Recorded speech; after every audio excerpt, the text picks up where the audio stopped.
Welcome everybody to Mansfield Buzz. We build the buzz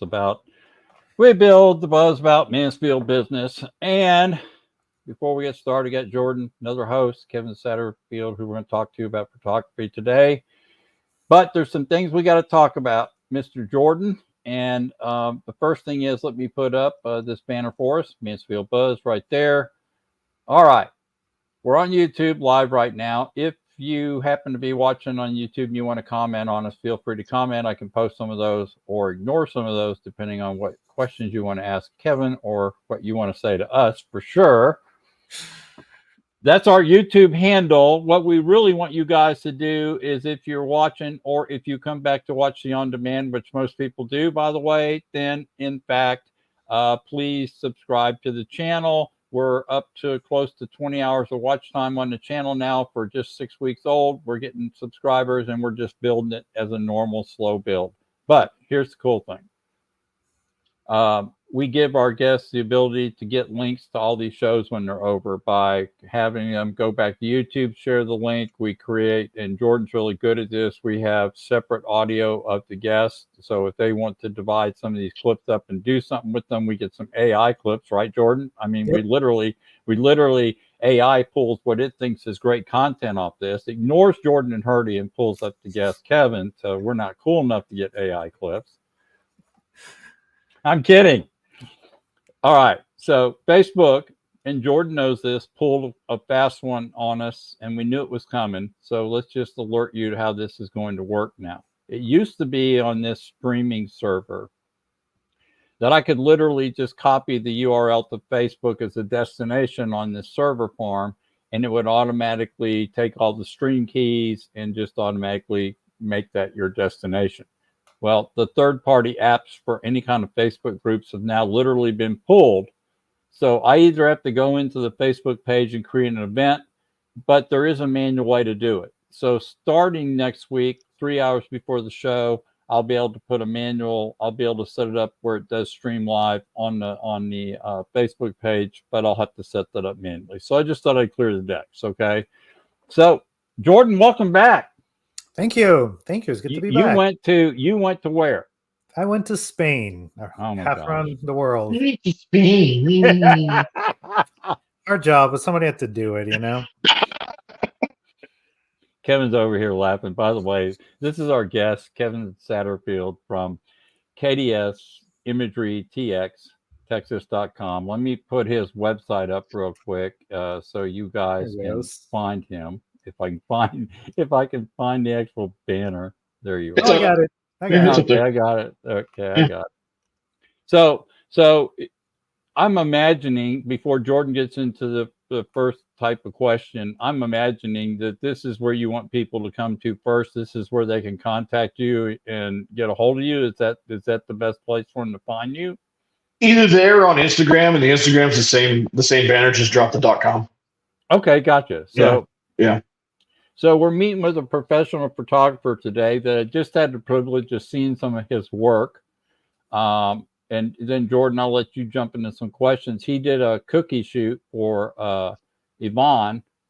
Pictures came out great, and really it's going to be cool. She's excited about that. So I just wanted to say thank you for making her happy, because now my house is going to be calm and cool and all that fun stuff, okay? No, it's not. Thanks to your great job, my life is easy. That's what I mean. That's good service. It is. We had a really good time. It was my pleasure to do that. It was some. I always try to make all of my photo shoots fun, and that one was pretty easy to do. Well, that's good. So, Jordan, you see, you got some stuff in front of you. Which one you going to grab, and I'll put it up for you. I'm gonna live the first one. Okay. Why not? Let's start in hot. So, Kevin, I hear you shoot for a living. Oh, God. I do. I do shoot for a living. Well, we're going to get banned now. I shoot both cameras and other things. So much for the podcast. That's a key word. I told you. What did I tell you? What did I tell you yesterday? I'm getting banned. It's all good, man. Don't care. But no, I was a weapons instructor for the military, so I do like to go out and shoot firearms at a legal range. If my wife was here, she would brag about the fact that she beat me one time on a 5-stand. Really? Trap Wow. shoot. She beat one time. She cheated. One time. Yeah. One time she cheated. I was getting ready to shoot the last bird. She tickled my ear. And I was like, So I missed it. So she cheated. And yes, honey, I just said that, and now it's out there for posterity that I admitted that you beat me. Okay, very good. That's the last we'll talk about that. So I'm saying that. Hey, Jordan, take over the show. I'm out of here. Okay. No. Just keep baiting, and then it'll be a good show. Oh, we're gonna have fun with this one. So one of my questions, and Jordan, you do more than this now than I do because I'm more of a consultant. So you can pipe in and y'all can get in this conversation. So, what type of equipment, and some of my questions are, a lot of people today, consider themselves to be publishing companies as their business because they can go out and shoot on their iPhones or Androids, capture pretty good video, pretty good pictures. So Jordan might have something to say about this. So tell us a little bit about your equipment, cameras, things you like, prefer, how it's changed, all that stuff. Well, I started shooting the Nikon. My very first camera was the Nikon D3500. Basically, a simple crop sensor, entry level. Trying to shoot everything with a kit lens, 18 to 55 millimeter, which is horrible. I mean, it's a good lens. Don't get me wrong. Let me rephrase that. It's a good lens. It's not the professional grade lens. And then I went from there to a Nikon D500 and started shooting with a Nikon 10 to 20 millimeter wide angle shooting real estate. And then I was still shooting with the 70 to 200 stuff for like shooting air shows. I've shot with a Nikon or a Tamron 300 prime for an air show one time, which was a lot of fun with that. Wow. And then I got bitten by the mirrorless bug. And the mirrorless bug bit me bad to where I switched over to a Nikon Z5. And for real estate, I shoot a Tokina Opera 16 to 28 millimeter ultra wide lens. And then I shoot for portraits or for the branding, headshots, stuff like that. I shoot either a Tamron 24 to 70 2.8 or a Nikon 85 1.8 for that stuff. And then about 6 months ago, an offer jumped into my lap. It kind of fell in one day from a friend of ours down in San Antonio. He was selling one of his cameras, and my wife asked me, she's like, "Is this a good camera?" And I was like, "What is it?" She goes, "And a Sony A7R3." And I'm like, "Yeah." So I walked out with a Sony A7R3, a carrying case, a size 25 millimeter fix, a size 25 millimeter front, and a Sony 85 millimeter. Hey, Kevin, you're breaking up. Yeah. Oh, sorry. You're fine. Do I need to slow down? Am I too fast for the computer? No, I think when you move forward, you might have hit your mic or something, or it just kind of. Okay. It didn't buffer. It just kind of scratched a little bit. There you go. Hey, by the way, good time to interrupt everybody. We are in 3 different places. This is a virtual studio where he comes in on his bandwidth, Jordan comes in on his bandwidth, Hurdy comes in on his bandwidth, and so sometimes it happens. Okay, go ahead. So you got the Sony. Yeah, I got the Sony. I got the camera, the 2 lenses, the carrying case, a couple of filters, everything for probably half the price of the camera body. That is amazing. So I'm like, sold. So what is, talk about, a lot of people may not know this. Tell me about mirrorless. What does that mean? The easiest way to describe a mirrorless camera is it's literally the same sensor that's in your phone on steroids. It's the same concept of everything that's in your phone. Going back to the 1800s when you first learned how to shoot a camera, you had the different mirrors that the picture would reflect off of, go to the photo paper and all that stuff. Yeah, I remember those days. Yeah. This one, it's a direct right to the sensor, and it imprints it through the processor that's in the camera, and it goes right to the SD card, and it's magic. So, yeah. But it's, like I said, it's literally the same sensor that's in your iPhones. So Jordan's gotten addicted to cameras and videos and shooting too, kind of in his niche right now. So Jordan, Oh yeah, what's your capture device? My capture device currently, my preferred caption device on the road is an iPhone. If you get a 14 or 15, like that's a really decent piece of equipment. If you're going to shoot some stuff for social, like you want to shoot some reels, you have a small business and you want to get like more content out on your channels, phone is all you need.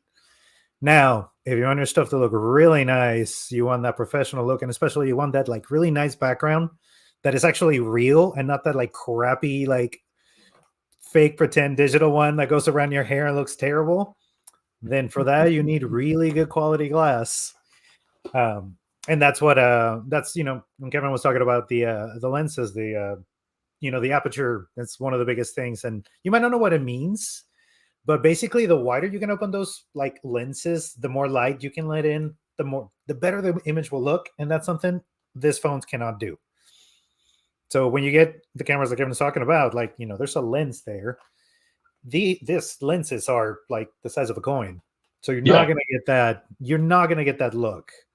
So what I love to shoot whenever I want to make something beautiful is, the Sony is incredible. I have a Canon 5D that I've had for a while. It's a great camera. It's just a heavy camera. Right? Like it takes beautiful pictures, but it's big, it's heavy. You're going to take it on the road. Like you used to just have to take the big camera with you and just deal with it. Because if you want to get pictures, that's what you have to take.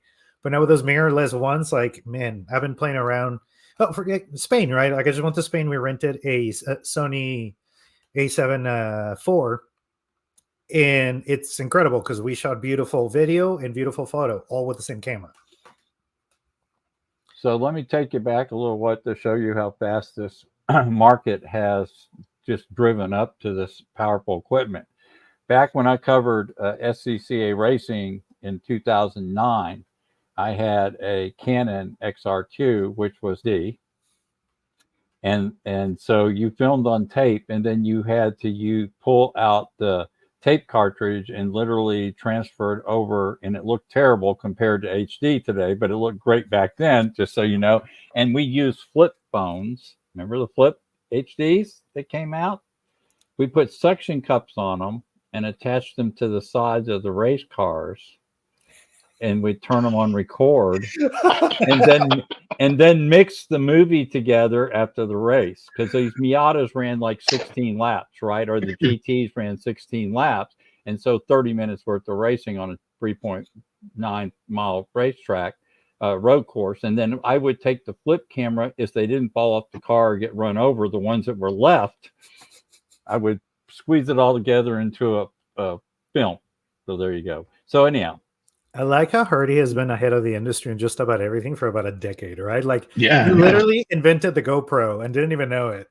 Yeah. No, that's not true. Don't be saying we should talk to the people at GoPro and say, hey, But my point is that today, with everything getting so automated online, everything had to be done such at a manual level back in my day. There was very few of us out there that knew how to do tape-based videography, and even the photography's come the way. So I guess the next question for you, Kevin, is what's your favorite type of photography? There's got to be things you really do favor, you like to do, right? I probably it's the low light shooting concerts, because there's so many variables that go into it. You're dealing with the entire spectrum of the light. You could sit there and you could look at a stage and it's like, oh, that's a really cool purple. And then you take a picture of it and it comes out, everybody looks like a Smurf. because there was so much blue underlying that purple that it was like, type thing. From that, I really enjoyed what I started with, which was real estate. I still do real estate photography a lot. And then travel, just taking pictures everywhere I go and just trying to get all kinds of really cool shots. One of my, I, like Jordan said, to screw lugging around a big Sony A7, whatever. or an A9 or an A1 or even a Canon R1 or an R5 R6. You can just take your cell phones now, and there's different apps that you can use. I use an app called Reflex that actually will allow me to bump the shutter speed up to 30 seconds, so I can get a nice soft blur on water, and that's on my iPhone. That's cool. And like Jordan said, the 14 or the 15 are the best ones. And I'm like, I'll even go back as far as the 12. I think the 12 Pro Max is what set the standard, and now everybody has to try to beat that. And of course, Apple beats it every time they bring a new one out. But it's a matter of how you use the equipment and everything, and what you're going to shoot. Like I said, there's all kinds of stuff. The one thing I can tell you, the one thing I don't like to shoot, I don't like to shoot weddings. I can agree with you on that one. People ask me all the time, they're like, why don't you like to shoot weddings? I'm like, I've been to 2. Fine. And I think I don't know if for the people that don't know about photography, weddings is one of the most profitable projects that, as a photographer, that's where you can charge the most money. But as a photographer, that's what's going to shorten your lifespan the most. Yes. I happen to know a very good. There's a very, very good wedding photographer within our area who has pretty much told me, he goes, I need a new end game. So he's now doing something else. He will still shoot weddings as it goes, but he's married with kids and everything, and he realized, hey, my kids are getting older. I don't get to spend time with them on the weekends. If I'm off doing these weddings type things. So he's like, I need a new end game, and he's found that new end game. He's doing some other stuff, but it's like Jordan said, it could be. My sister-in-law is a photographer also, and she said the same thing. She's like, when she had kids, she's like, no. She'll do the weddings for right people and everything, but her stuff is she does all portraits and all that stuff now. It's just a lot of money, a lot of time, a lot of heartache, a lot of headaches, a lot of dealing with the mobs. And I'm not talking masses of people. I'm talking mothers of the brides. People are going to hate me after this podcast. You're very animate about in the network meeting saying, I do this, this, and this. I don't do weddings. Yeah. I don't do weddings. And so I'm in another networking group that turned into a joke to where people would actually put me out there for weddings. Oh yeah. As a joke. And I'm like, you guys are a bunch of jerks. Except I didn't say jerks. That's funny. So, and it's a big laugh that we get out of it now. So yeah. Jump in, Jordan. You're the guy messing with all this stuff. You know more about than I do. Yeah. So I'm curious about we're talking about the favorite types of photography too. Like, how do you feel about food? Well, since I just did my first food shoot, essentially with the cookies, I was unaware before I went into this as to how much prep has to be done. And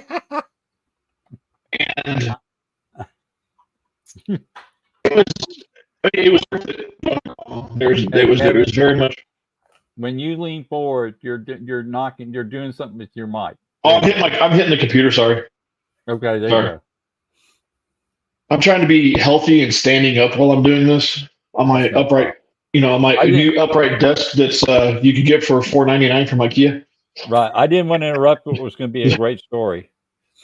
It wasn't going to be a good story because your significant other's sitting right there. Yes, we're about to talk about it. You can't hear it, so go ahead. Okay, good. But no, it's just.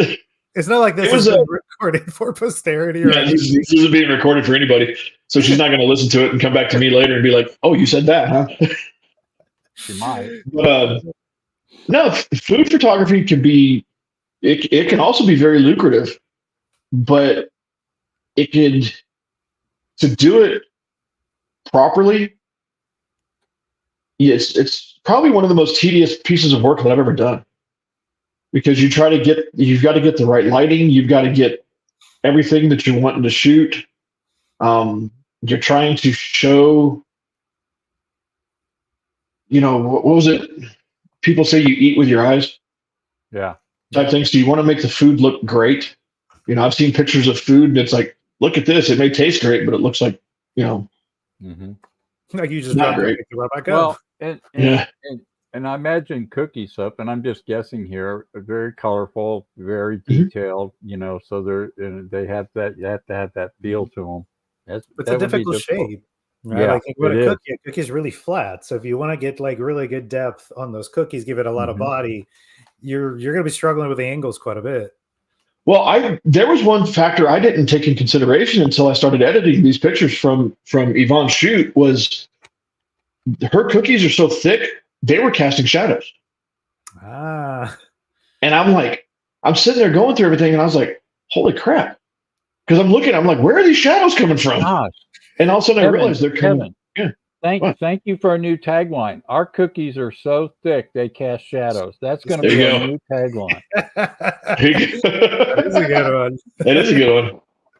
But yeah, I was thrown off. I mean, for about 10 seconds because these shadows were there, and I was just like, "Where are these shadows coming from?" And I'm like, oh, "They're coming from cookies," which was really cool because then I was like, "Okay, I can fix that." That was easy to fix.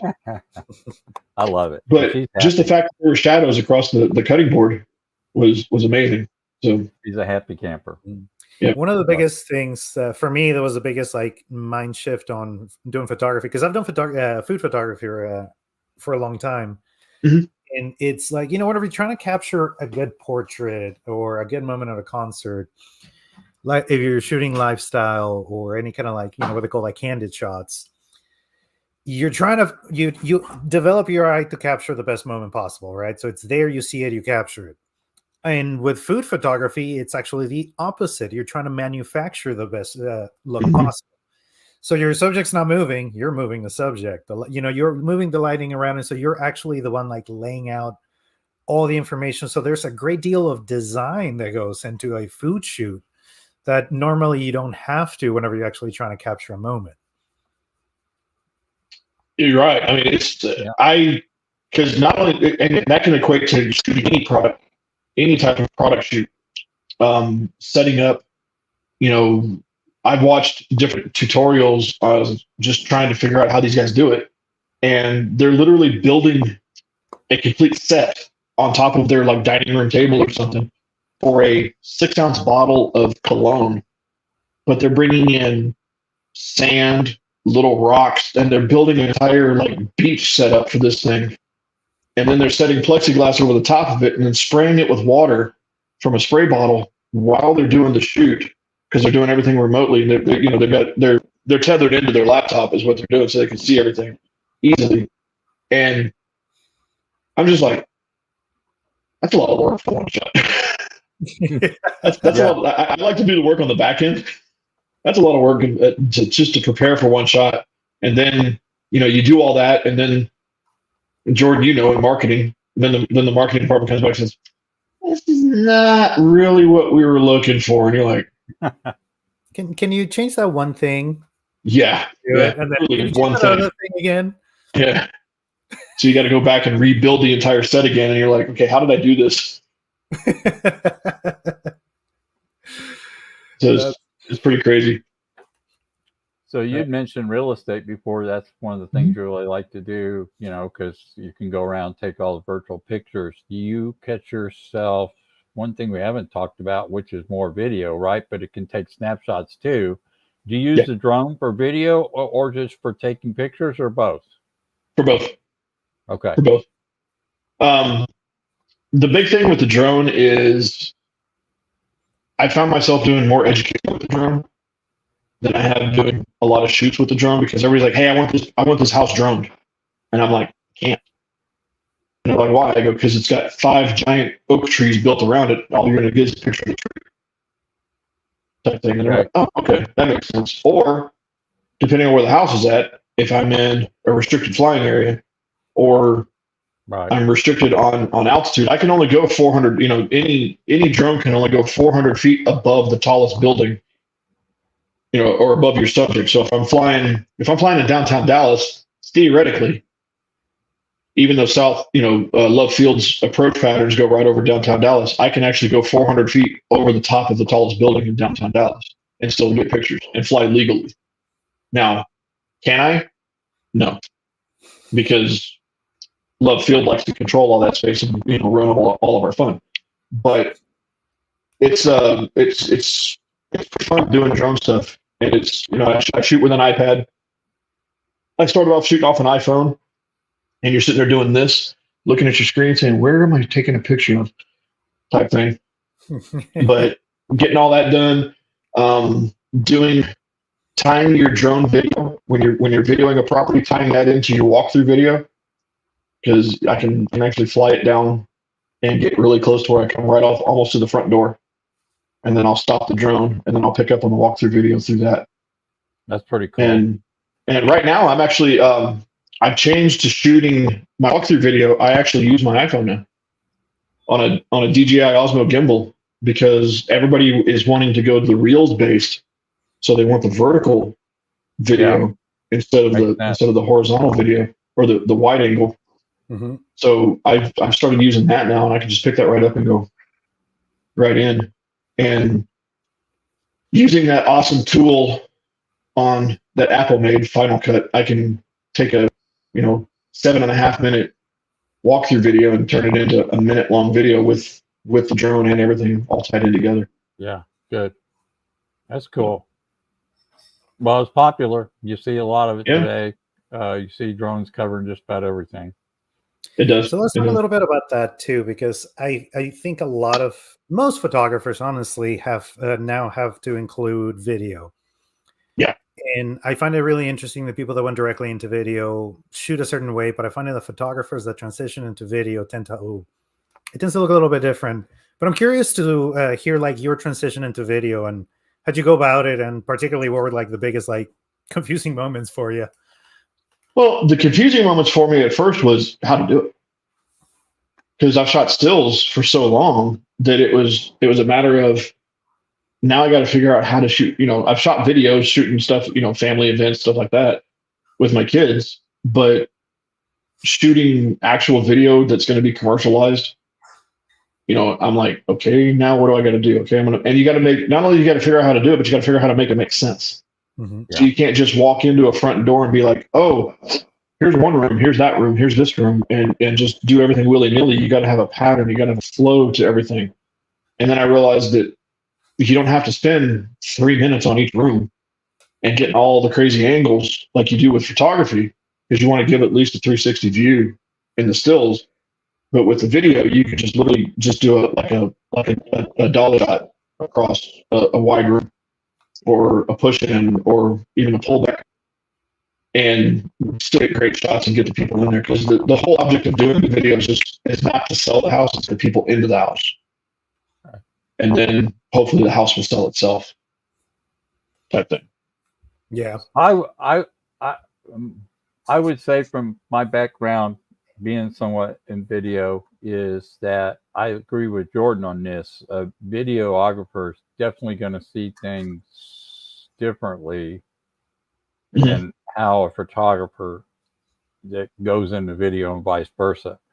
I would be confused by photography because video is different in how you capture and different what you're trying to accomplish, right? So I would have difficulty transitioning over to photography with the mindset I have on. So Jordan has a great point, because they're solely two different things. They really are. And I love photography. I love photography. One of the things that go ahead. No, please go ahead. No. Oh, I was going to just a little point on that too, with a difference between video, like a video from a photographer's point of view is the movies figured this out a long time ago. When you look at any kind of like big Hollywood movie, you have the movie director, but the director directs the talent. Their job is to direct the actors. The person that does the cinematography is the director of photography. So a director of photography on movie sets is actually the one that sets the lighting, sets the mood, the way that the movie actually looks throughout all of it. That is under the charge of the director of photography.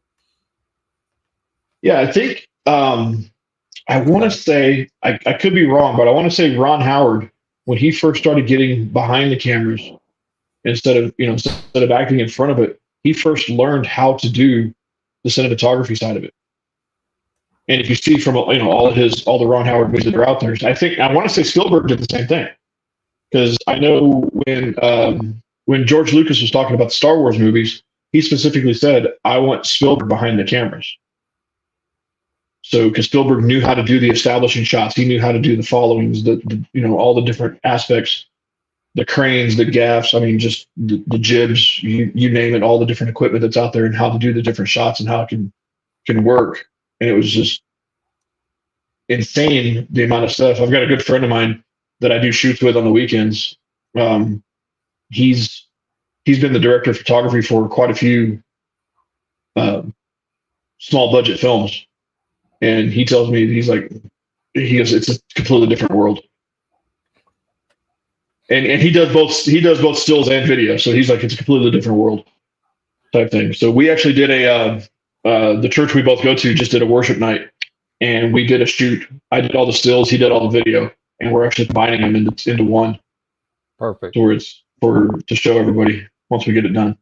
And I think that's a good way to do it, which kind of leads to one of our questions is client examples. So, a lot of people on here might be interested in hiring you, Kevin, to come out and do some photography or can capture sessions with you on photography. So you just named one where you're mixing video with a shoot at a church. What other kind of client examples can you throw at us? You just did cookies with Yvonne. What else?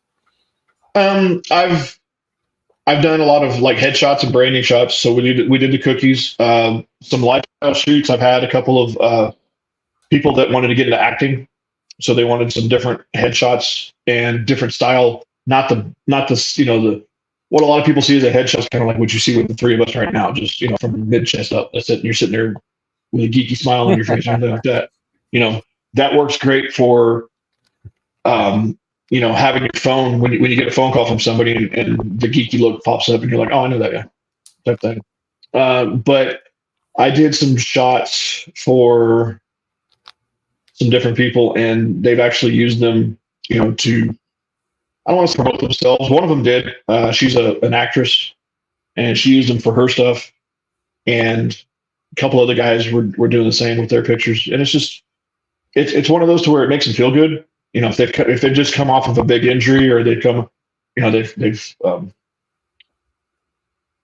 a pregnancy and they're back to before, and they want to get new pictures of themselves because they want to show everybody that, hey, here, I'm back, type thing. We've done that. As the other stuff, you just check out my Instagram page, which is just like the website, just drop the .com. It's the same thing, at KDS Imagery TX on the gram. And you can see examples of everything that I've done. That's about it. And so I always is a fun question, and Jordan knows I like to kind of have some fun and kind of surprise. You sure you want to ask me a fun question? Yeah, and I don't know where we're going with this. It'll be interesting. But can you remember as far back to high school, actually? Yeah. Okay. So what was your last concert? Oh gosh, it's gonna be embarrassing. I actually went with it was with my mom right before I left for boot camp, and we went and saw Jan and Dean, who was a 1960s surf band from California. They were kind of they were the equals to the Beach Boys in the late mid to late 60s. There was a couple bands back then. It sounded like that. Hermit, Beach Boys, all the harmony. All the big. They relied more on harmonies and stuff than the music and everything. So we went and saw that. Another thing we haven't asked or mentioned is thank you for your service, sir. Thank you for your support. You got it. I'm a poor retired sergeant, so I take donations at that website. and clients. Send me clients, right? Yeah. Yep. Right. So, funnest capture session. What? Because I know you have fun, and that was the one thing Yvonne mentioned to me, and I'm just using this because it's a recent example of last week, right? Mm-hmm. she said y'all had fun. I don't know if I can actually. I know it's not all fun. I know it's hard. Yeah. But... Well, the real estate shoots are not fun because it's usually just me. Yeah, I got that. I mean, so I'm usually, I'll have one earpod in. I'll be listening to a podcast or something, just going around minding my own business, taking the shots, and I prefer it that way. I think the most fun that I've had in a shoot, you guys are gonna laugh, was we were on vacation in Florida, and I just did an impromptu shoot with my daughter and granddaughter, and it was my granddaughter's first time, going to the beach and everything. So we were just the picture I was getting of her playing in the water and acting all cool. I got a picture of her. She's drinking out of her little cup and she's eating blueberries and she's got her sunglasses on, just laying back like, I'm cool. And I'm like, yeah, you're 2 years old. You're 2 years old. You ain't that cool. That thing. That's the fun that I've had with that. But I try to make all of my shoots fun. I tell people that our headshot sessions are going to be about 15 minutes and they usually take about an hour. And it's just because we'll lose track of time because we're just having fun. I try to get them to relax. The biggest thing to me is when somebody comes into a shoot and they're super, super nervous. I try everything I can to get them to relax because no matter how much they say they're relaxed, that nervousness is going to translate onto the picture. And you're going to see that they're not comfortable. So I want them to be as comfortable as possible when we're doing the shoots and everything.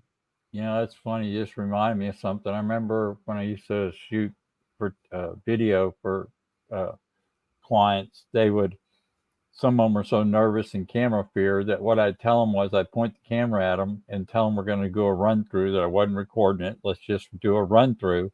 And what they didn't know, I was recording it. Mm-hmm. And they didn't make hardly any mistakes.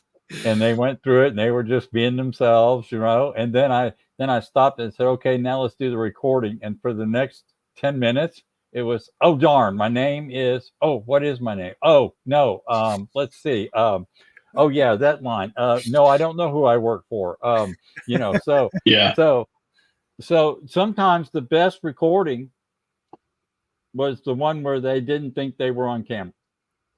Well, yeah, I mean, like with me taking pictures is I'll do on 3 and I'll say 1, 2, 3, but I take the pictures at 2. Yeah. Type thing. Exactly. Same thing. Yeah. Same thing. Now, Jordan, I don't know if you've tried this with the A7 or not, but there was a couple of times that I was trying to get them to relax. So I turned the shutter noise off. I went silent shutter on my Z5.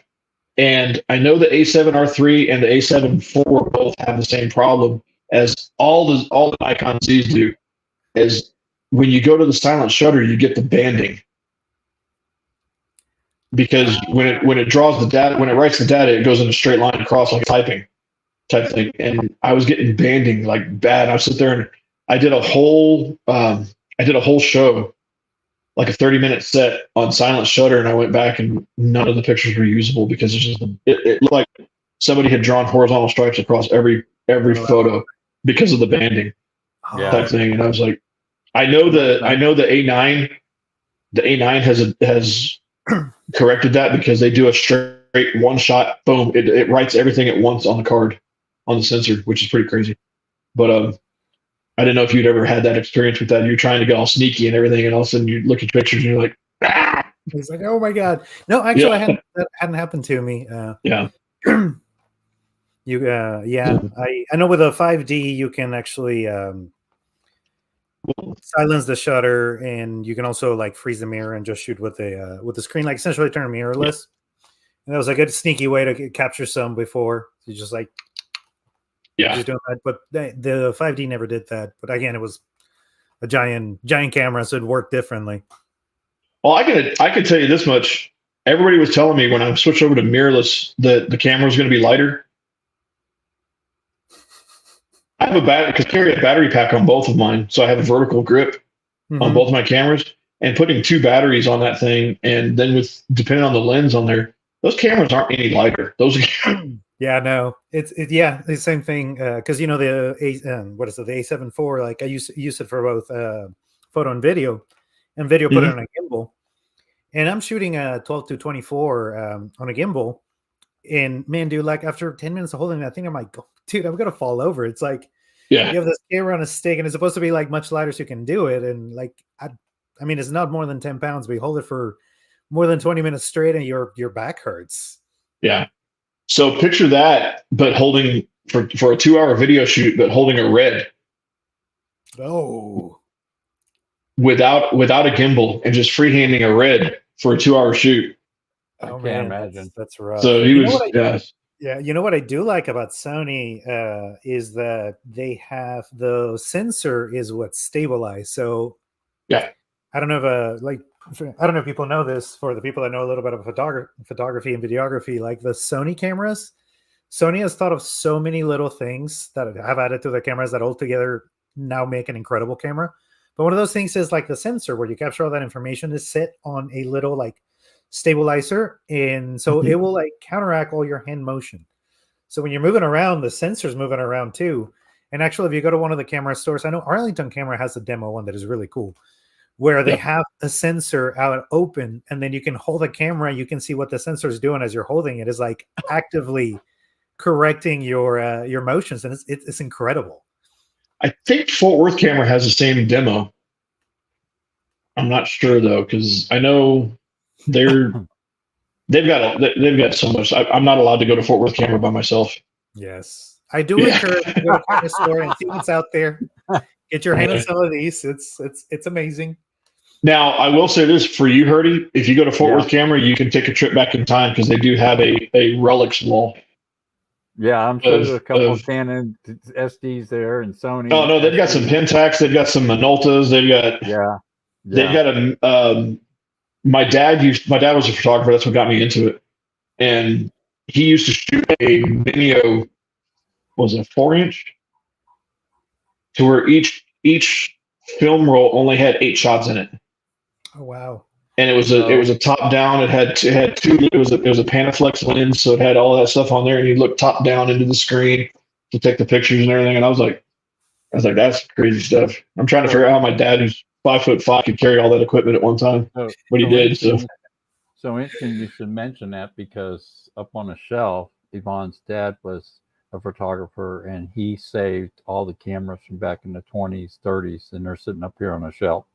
Oh, nice. I've even got a projector called a Barbie projector that's in a pink box that was really popular back in the day. And there's old leather cases of cameras up there, so I'll have to bring you one, let you see it. So, George, you gonna touch the Barbie projector? Go. Well, I think that's what it says. Hold it. See, I have glasses on. It's a birdie. Okay. B-I-R. Did I say Barbie? You said Barbie. Oh, I meant birdie. I'm sorry. That's why George and I are both sitting there going, no wonder you guys are laughing at me. That's not a classic camera. That's a toy. Yeah, just let me keep. The tail was really going for it back then, huh? That's just funny. And no, I'm not going to get red because I don't get red. Oh my gosh, that was good. Hey, so typical client, real quick. We got to wind down. So what is your typical client? Anybody looking for the headshots and branding shoots? Lifestyle, and of course real estate. Any realtor out there that has a new listing coming up, I'd be more than happy to shoot it for them. My prices are all can be considered either reasonable or competitive. I know there are some photographers out there that like to nickel and dime and go by they charge per picture or charge a set picture price. For so many, you're going to get 15 pictures for this much, 20 pictures for this much, this that. For the real estate, I don't do that. I charge by the square foot, and it's a range. I'm not gonna nickel and dime you for little stuff type thing. I don't believe in that because you're a small business. I used to be a realtor, so you're a small business. I'm a small business. There's no reason to get all goofy that way. All my prices for the headshots and stuff like that are all competitive. I do offer a senior package to where everything's digital. And if you want prints, the prints are, of course, extra, but you can buy as many prints as you want. I'm not going to make you buy a package of a bunch of prints for an obscene amount of money type thing. I do this, one, to make, I do this to make money, but two, it's not a priority that I make, $1 million in this. Although it'd be nice. Because I just saw that some guy's selling a P-51 Mustang built in 1944 for $2.99 million. So I need somebody to front me $2.99 million because I got the 500 already. Yeah, so, there you go. I already got the 500. I just need the 2.99 million for the to cover me on the rest of the plane. You take checks. Yeah. And my wife saw the same ad. She looked at me and she goes, "No." And I was like, "No camera store for you. No. Yeah. No. Gotcha. No. Funny. Well, she says that every time we go to Shields too. Every time we walk into Shields, she's like, "No, we're not going upstairs." I was like, "Please." The hunting section and the gun section's upstairs. I'm not allowed to go upstairs myself. We want to welcome back Jordan from Spain. Yeah. Enjoying all that paella. All that paella. Yeah. Yep. Difficult job. And we've been visiting today with Kevin Satterfield with KDSImageryTX.com. Go check out his work. Hire him. We also want to give a shout out to Mansfield Networking Group. We meet in Mansfield, Texas every Wednesday at 12 noon for an hour, and we average anywhere from 55 to 76 people. And I would say this too, that when we get some of these clips out to you, Kevin, feel free, Jordan, help you with that. He's getting settled in with a lot of stuff going on. So Jordan, hit me up, if you need me. But yeah, we'll get you. I'll have this YouTube one optimized for you to go ahead and share it here in the next couple hours. But next week, before we get off, Jordan, we have Roderick Floyd. He's with CMIT Solutions. We're going to talk about cybersecurity, which I think a lot of people are really going to love on next week's show, because we're going to talk about things like VPNs, protecting your, more personal stuff, right? Anyhow, I'm looking forward to that. So guys, we are on every Thursday, 2 to 3 live on YouTube. Hopefully we can get workaround on the Facebook Live page, besides just posting as an event and making you guys come to the YouTube channel. Kevin, any final thoughts, my friend? No, I will say Roderick's a good guy. I met him a few years ago for the first time at a different event, and he's a really good guy, knows what he's talking about. But again, if you want to check out my stuff, KDSImageryTX.com is the website, at KDSImageryTX on the Instagram. I've had a couple of people say, "You need to join TikTok," and I was like, "No." So, and also I know one more thing, Jordan, about this. They're trying to ban our DJI drones, so we need to fight that. Yep. Yeah, no way. So, yep. All right, guys. Well, thank you for being part of the Mansfield Buzz. We love building the buzz about Mansfield business. Jordan, welcome back. Get some sleep, okay? Because I know it's been a quick turnaround for you. Kevin, we'll see you next week. And guys, have a great day. We'll see you around the corner next Thursday. Bye-bye. Bye. Bye.